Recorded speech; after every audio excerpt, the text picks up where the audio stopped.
Cheers guys, how's life? What I wanna tell you today, a little bit about it, is you also got one of these boring ones, just one real port, the boost port. The other ones are fake ports inside.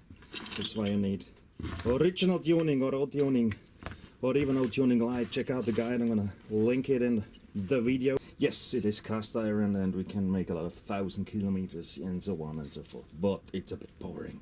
So the question is, I want more power. What do I buy? There are around 33 cylinder kits in the program. Not all of them available anymore. So what do I buy? Do I buy Pinasco, old classic brand, or Polini is the best tourer, isn't it? And nah, Malossi, not so good, because you know, only racing and the fourth gear problem and so on. Or shall I go for a Quattrini? What is it? What shall it be? Where do you get the best hardware for your money, for your hard-earned money, so that not only the dealer makes a lot of profit, but you also have appropriate fun and that this stuff will be durable? That's what I want to tell you about, based on my experience. So what shall it be? If you listening to online tips, forum, social media, Facebook, whatever, wherever, everything the guys are owning is the best, of course, and mostly some comparison is missing. So what shall it be? Shall it be a Pinasco? It's O-tuning, that's why I closed it with a grey sticky tape. An exact copy of the original cylinder, just one real port. More holes in the piston, but we get later back to that, and more cubic. But in the end it was nothing else, never ever thought than a copy of the original cylinder. Very first tuning cylinder available, I guess. Or shall it be a Polini? That's the cast iron 207, 208. It's also available in aluminium, and it is exactly the same. Port layout is the same, it was just changed into aluminium and a head is now included, but also the piston is the same, out of the 80s. So a bit boring, boo. Or shall it be a Malossi Sport? But you know, they're saying that there was a problem in the fourth gear and lack of power in low ref, etc. and so on. Fact is, this cylinder was updated in 2016, and now 5 years later it's also updated. It's the MK1. The MK2 will have a removable nozzle here. Stay tuned, I'm gonna do an unboxing video, it's already ordered.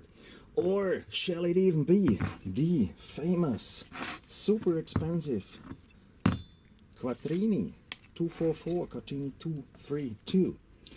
So, which of those? And it gets even more complicated, because you get a MHR 221, there's also 210, you'll also get a Polini 221, and Pinasco there's 213, 215, most probably that's exactly the same.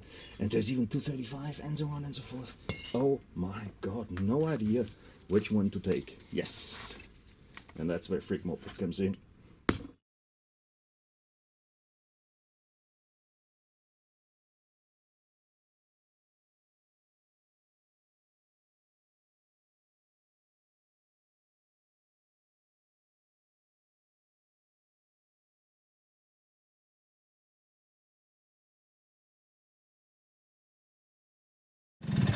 Crazy. It's a totally different ball. Really nice. I want to give you here some advice, because in the end it is really, really simple. There's a factor that reduces the available cylinders to exactly 2 brands. And this factor, not so unimportant, is the piston. If you just check out the piston, if you compare how strong the pistons are, how durable they are, then just only 2 brands remain. And which brands are these? These are, it's not Pinasco, of course it is not Polini. These 2 cylinder kits, Quattrini and Malossi, are remaining. Rotary or Reed, we'll come back later to that. Both are good for both intake types, of course. My recommendation later on, but let's make first a short excursion why I am stating that only these 2 pistons are durable. Let's start it. Let's start with an original cylinder. We don't know for the case that they are really good. They last forever. Never ever seen a piston that really cracks. Why is that? It has a certain structure inside. We have the roof, the skirt, and the piston pin eyes, and they all have to be properly connected. No worries, not gonna bore you for long, and we know they do last. So what I did a few years ago, there's even a video online, is I did cut open the original piston. That's a 200cc, and we see here that it has a certain thickness of the roof, and then there are cooling and strengthening beams. We have here 4 beams to connect the piston pin eye with the skirt. We know that this piston lasts. Did the same with 125. You see a similar structure. That's how they look. And from the inside exactly the same. We have the beams here for cooling, strengthening, and the 4 beams here. X-beam I call them. Yeah, that was the one from the 125 and 150 OTUNING. So that's how the original piston look, and we know they don't fail. We do squeeze them, of course, yes, but they do not crumble into 1,000 pieces. Now, let's call it state of the art. That's how it should be, because we know that this lasts. Malossi Sport, Malossi MHR piston. It's now from Vertex. It was an ASSO before, but it looked exactly the same. I did also cut this one open, but an older ASSO. It looks like that. This is the Malossi piston from the inside. The roof. Ha! This one had a dent. Wrong ignition setting. So we see the roof, these strengthening beams, then here the connection between the piston pin eye and the roof, and also on both sides to the skirt. Now let's have a look at 2.7, 2.8, 2.10, 2.11, 2.13, 2.15, 2.21, 2.18, 2.25 piston that is used in Polini and Pinasco cylinders. It's this one. The history is the pocket got smaller, it got a second ring, but technically it is exactly the same. And I look at the ASSO piston. Here's a big hole. One connection is missing of the piston pin eye. And it looks like this. And you can see here that it doesn't have cooling and strengthening ribs under the roof, even though it has the same thickness. Malossi has, Piaggio has, and a connection here is missing. So Malossi piston, ASSO piston, Polini and Pinasco is using. You see how weak this is here. And if you put it next to a PX200, it does look even worse, because they have really strong connections here. There is nothing even here. So yes, it works, but it is a bit on the efficient side. Polini and Pinasco. It's many decades old, and it's sad that they do not use a better piston. It's available, but it's not provided.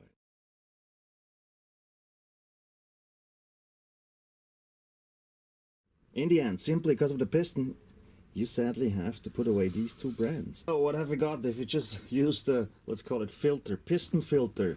If a piston is good, durable, state of the art, you've got left Malossi Sport and Rotary.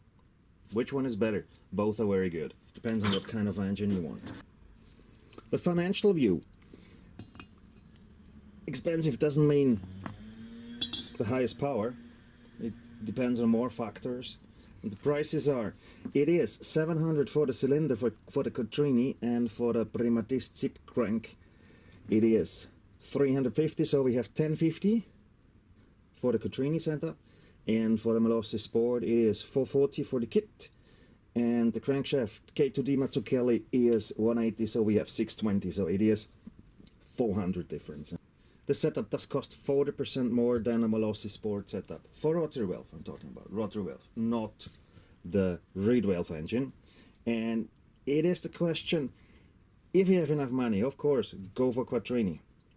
If you have to look after your money, then I would recommend using the Malossi Sport. And 400 is exactly a pair of decent shock absorbers, which I highly recommend. Good suspension makes incredibly fast. You do need to bring the power of a strong engine down on the street. If you have shitty shock absorbers jumping around at every bump, you will not be fast. You will be slow. You have to take the curve edging. So less power but better suspension will be faster. If you have the money, of course, go for Quattrini and good suspension. No discussion there. Not bought at a diverse scooter parts shop, but at an official B2 dealer, because this ensures that the shock absorber is, after you order it, actually freshly produced, because oil gets old, gas gets lost, the seal rings get old, suspension has to be serviced regularly. Also, good question is always, can the hardware really use its potential? When it comes to rotary valve tuning, the Quattrini is kind of a big gun for the small engine, because the rotary valve is very limited and the Quattrini cannot really show its potential. Yes, it does have more power at the bottom end in low revs, more torque, a bit, yeah. But the Malossi Sport, especially the 2-to-1, I will link the video to the Sport 2-to-1 guide I made, does have a lot of power, and on the road both cylinders do have the same speed. So if you take the Malossi Sport, don't be afraid to be behind the Quattrini. They will have the same speed.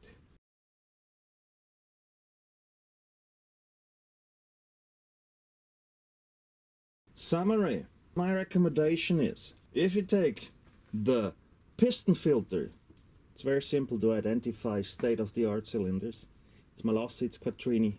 That's the best material available for 200cc tuning, for Vespa large frame engines, for rotary valve tuning. It is a Malossi Sport 2-to-1 head gasket, standard 210 cylinder. For reed valve, it is Quattrini. You have more than enough money, also use the Quattrini for rotary valve, but it is a little bit a big gun for rotary valve. So if you have to use your money more efficiently, go for the Malossi Sport.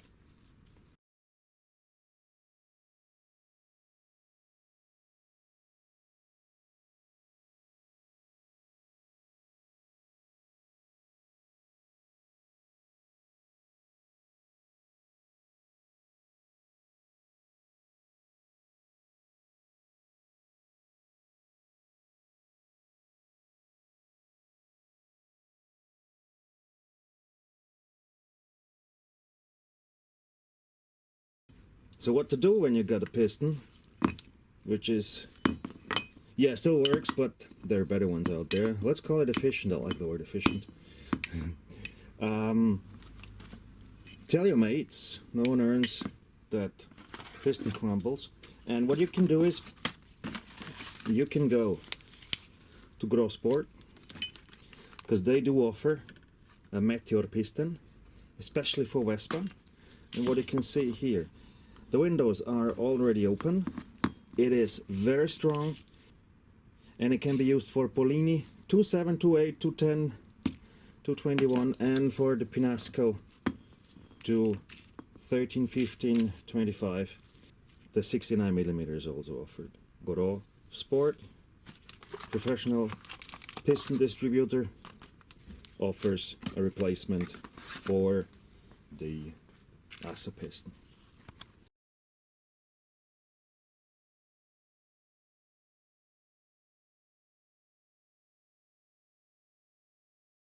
That was it from my side. Guys, cheers! If you like what you saw, don't forget to subscribe. Still some stories coming up.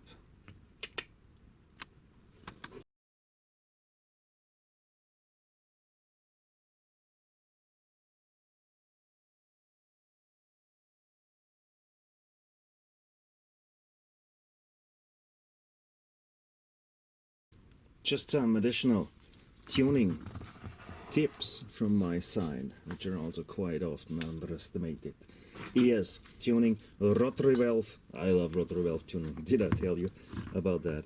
For me, this is Vespa, and it is enough. It provides enough power, up to 25 horsepower if you know some tricks.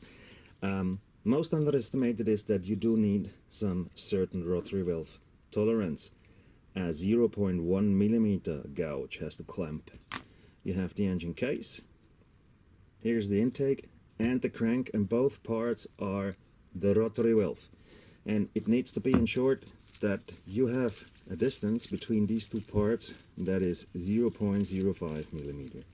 So crank has to turn with 0.05 and the clamp with the 0.1. That was tip number 1. Next tip is fuel. We do often forget that before setting a carburetor you do need enough fuel. If there is not enough fuel, you can spend a lifetime setting a carburetor, you will never succeed.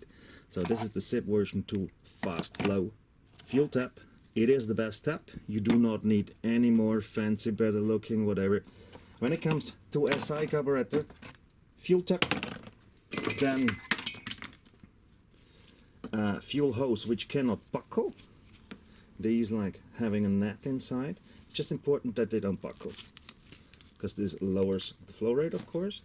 And the other thing is, also gonna link the guide that it's just the SA20, doesn't matter, that you widen the bore under the main jet to 2.5 millimeter. This is needed to properly set the SI carburetor. And if you have a bigger carb, then ensure that your fuel ventile is big enough. The pH does come just with a 200, and without a fuel pump you do need a 300, so a 3 millimeter hole.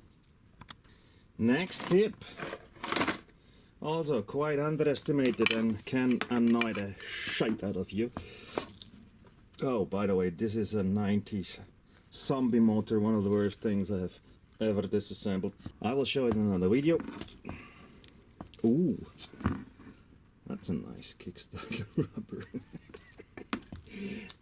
Yeah, anyways, the tip is ensure that you do not have oil from the gearbox here in the crank case. And the thing is that we do have here, all the Vespa engines do have a quite small spot here of this engine surface, which means when you close the engine, ensure that you hit this small, 100% of this small area here. Often underestimated, because people do put the gasket not on the small half to ensure that they hit 100% of this. It's about 2.5 millimeters to nearly just only 1.5 millimeter cases are also out there. My recommendation, I'll put the guide in the video or in the info text. Put the gasket on the small half, glue it down with sealing mass, not so much as it was used here, and put additional sealing mass here to ensure that you do not have the typical bypass. Most of the original engines out of the factory do come with a gearbox oil sucker. They do have the oil from the gearbox in the crankcase. Why is that? Sloppy assembled, gasket most probably put on the big half, and they did not use tooth washers. They just use these wave washers, and all the bolts, all the engine bolts and screws do get loose. With a gearbox oil in the crankcase, you do have dynamic enrichment, and it's really hard to set the carburetor. I say it is not possible. It will work with plug and play tuning. I recommend, when it comes to plug and play tuning, to replace all the M7 nuts here all around the crankcase and just really tighten it up. Then it works, but for proper tuning with a gearbox oil sucker, not possible. How do you identify it? Pull the cylinder head. If the piston is oily, if the cylinder head is oily, when you pull the cylinder and look onto the crankshaft, when the crankshaft is dripping oil from the cheeks, and when you see oil standing in here, that's an indicator that you do suffer from a gearbox oil suck.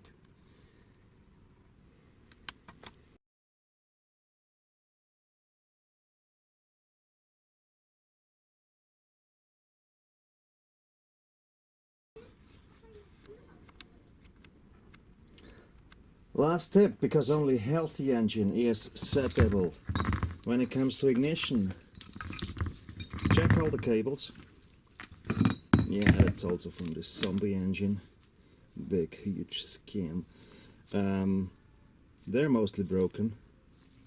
All the CDI was broken here. They will even get moldy here. And often this coil dies. Because, that's a 91. Because when the ignition is not healthy, no engine can work properly and you cannot set the carburetor either. And this means that your cylinder will not last. So your super expensive, shiny, fancy schmancy hardware will just die. Symptoms of that damaged ignitions are that you have blow by because the ignition time, the point, is not correct anymore. Or you cannot rev the engine anymore, and this gets lower and lower and lower, etc. and so on. So if you have funky behavior like that, get yourself a different starter trade. It might be also the ignition. Always ensure a healthy engine before you go to set the carburetor, because if it is not healthy, you go bonkers. You cannot set the carburetor. So what are these tips? These are: ensure rotary valve tolerance 0.05 millimeter. First of all, before you set the carburetor, provide that there is enough fuel, that it does drown in full. You do need more fuel than you actually use to be on the safe side. Then be aware of the gearbox oil issue. It's a weakness of all Vespa engine, and do ensure that the ignition is healthy and not funky.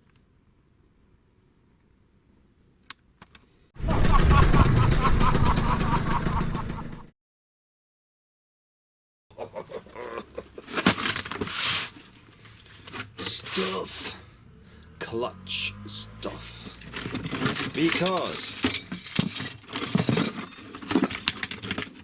this, that, the old one, and stuff, and so on.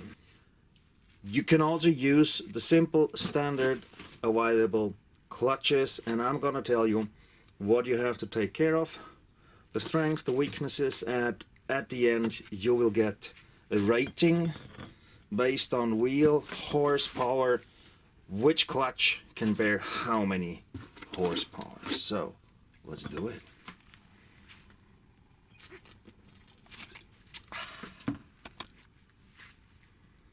So in the end, do you need a fancy, super expensive clutch? Because shops are recommending it, and others in the forum and online are telling you that this is the must-have for your tuning. No, you don't. For standard tuning, you do not need an expensive clutch like this. It's about $750. Yes, it is good hardware. Or at least I haven't tried it yet. It looks properly and well done, well thought through, but you do not need it for standard tuning. If anybody is telling you that you need it, this guy is not talking about what you technically need. He is talking about what is cool to have, because the others do not have it. An overview over the classic Vespa clutches, the known weaknesses of these clutches, how to optimize them, which tuning clutches are available. Then we're gonna have a power-wise ranking, what is actually needed for your tuning, and in the end I'm gonna tell you the reasons for a plucking clutch, for rough clutch behavior, and then I have so many videos online. It's about 1,100. The 10 minutes clutch. It's an old video, but it will nicely fit into this clutch guide.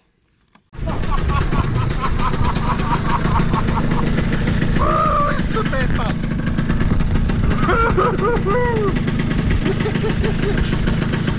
Ein Biest! Sorry, ja. Bist du deppert? Ist das ein Biest jetzt?